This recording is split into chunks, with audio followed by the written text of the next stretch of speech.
I'm listening to public radio because my shortwave doesn't come in.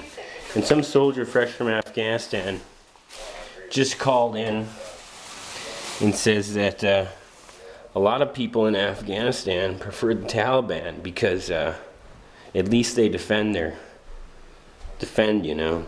They care about the country and they enforce law because they have a genuine concern for having law and order. And the government, Karzai's government, is corrupt. No kidding. That's funny. It makes me laugh. It does. Because the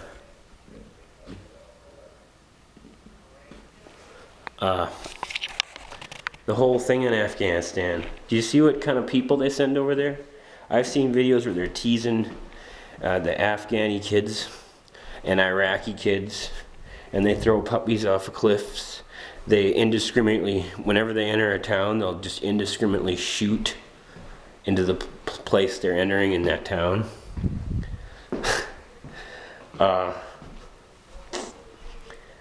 Just a bunch of hillbillies, freaking Philistine hillbillies running around the country. Do they have any freaking training with cultural awareness? You know? And no wonder. And then the Abu Ghraib prison, there was no beheadings or kidnappings until that happened. The media doesn't like to tell you that. So this guy from Afghanistan calls up and says, you know that most people prefer the Taliban because at least they aren't corrupt. And then the guy comes back and says, well, the polls say that the people like Karzai's government, and we have an anti-corruption task force. We're running one. The United States is running an anti-corruption task force. That's just, it's so ironic. It's just shameful is what it is. The whole war is a scam. It's corrupt. Look what started the war. A freaking confidence game that failed, and they have the war going on anyway. Oh, and nobody gets arrested, nobody gets hung. All those people in the government, Gates, Bush, Cheney, Wolfowitz, Rumsfeld, they should all be hung. That's what should happen. And then they have the gall to say, oh, we have an anti-corruption task force. It's headed up by General so-and-so in Afghanistan. Really? It's just Southeast Asia all over again. We went in with that Nguyen Dinh Phu or whatever, the South Vietnamese guy. He was corrupt as, DM was as corrupt as anybody could ever be, and that's who the Americans decided to be on their side. The Viet Cong loved the Americans. Well, they were the Viet Minh before that, because they kicked out the Japanese in World War II. They patterned their government after the American Constitution. They just happen to call themselves communists, because I think there's a language barrier there. But as soon as they come out with communists, and who's the publisher on that? Who's the person who releases the editions of the newspapers and the magazine? Somebody that really wants to control what you read. If you go look at the whole story of the Pentagon Papers, they knew that guy, DM, was corrupt. But still they went in with him against the Viet Cong, who were communists in name only. No wonder they got a little upset.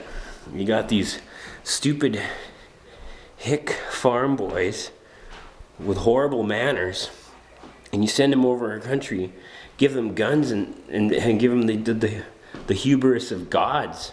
Oh, no wonder they're going to have problems. Yeah. How about if somebody came in your country like that?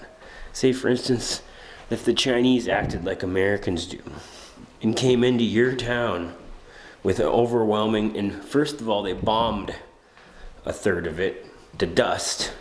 And then they march in with all their vehicles and boots and weapons and start shooting up the place. I'd be on the Taliban too. I tell you what. So I don't know. It's just, this world doesn't make sense at all. They might want to call me schizotypal, but I believe that's somebody, you know, applying their mirror image to the world. It's just a delusional thing. of what they are to everything else that opposes them. Getting too philosophical, but I just had to make a vlog because the whole war, I've felt how it is. The economy's messed up, the currency's worthless. We're getting worthless, getting pretty close. Jeez, I put in $10 of fuel today. You know how many gallons that is? 3. It's pretty sad. That's what the war is getting us. There's enough fuel in North America to last for a long time. And petroleum is a renewable resource. I'm here to tell you because you're going to believe what you've been told in the mainstream. You're going to believe that. If you watch this whole blog, you can see that objectively, rationally, that everything they say is a lie. Just consider that. You should believe the opposite of what they're saying. Then you'll be closer to the truth. This is AugustusLarch.